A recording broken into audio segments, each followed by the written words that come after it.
Au centre cardiothoracique de Monaco, toutes les pathologies cardiovasculaires et thoraciques sont prises en charge. Donc également la pose de stimulateur cardiaque.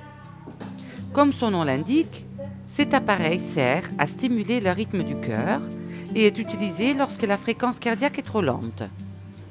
Le boîtier du stimulateur cardiaque contient des circuits électroniques qui sont alimentés par une pile et grâce à ces éléments, l'appareil analyse tout au long de la journée le rythme du cœur, décèle l'apparition d'anomalies et, lorsqu'elles surviennent, déclenche une stimulation électrique qui détermine un battement cardiaque et empêche l'apparition éventuelle d'une syncope.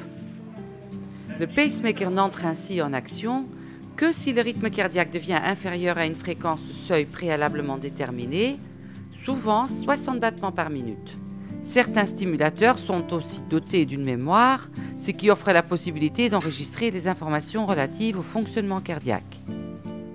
La procédure se fait sous anesthésie locale, mais elle est potentialisée par un produit, en général du propofol, qui va vous mettre dans un état de sommeil, mais ce n'est pas une anesthésie générale imposant une intubation, une ventilation artificielle. Généralement, on fait une anesthésie de cette région ici,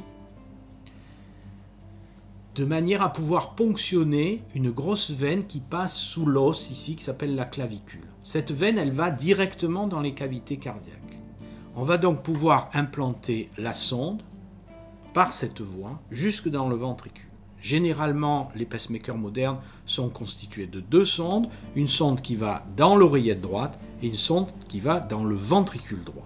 Une fois que les deux sondes sont mises en place, donc on les relie au stimulateur cardiaque, que l'on ensuite on met sous la peau dans cette région ici et on referme la peau tout simplement.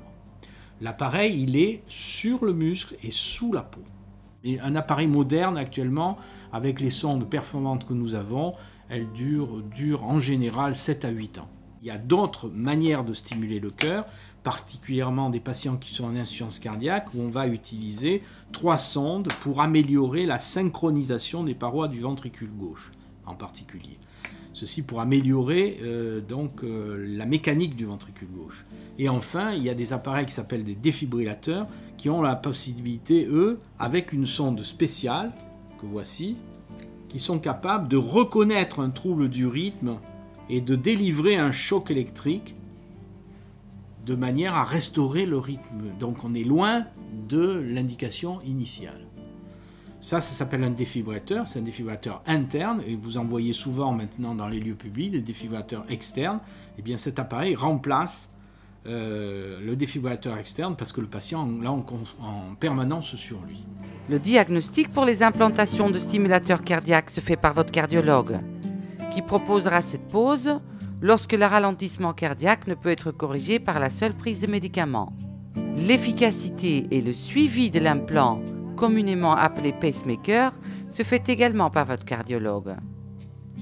Pour toutes les informations concernant le centre et leur prise en charge, rendez-vous sur le site du centre cardiothoracique au www.ccm.mc, rubrique pathologie.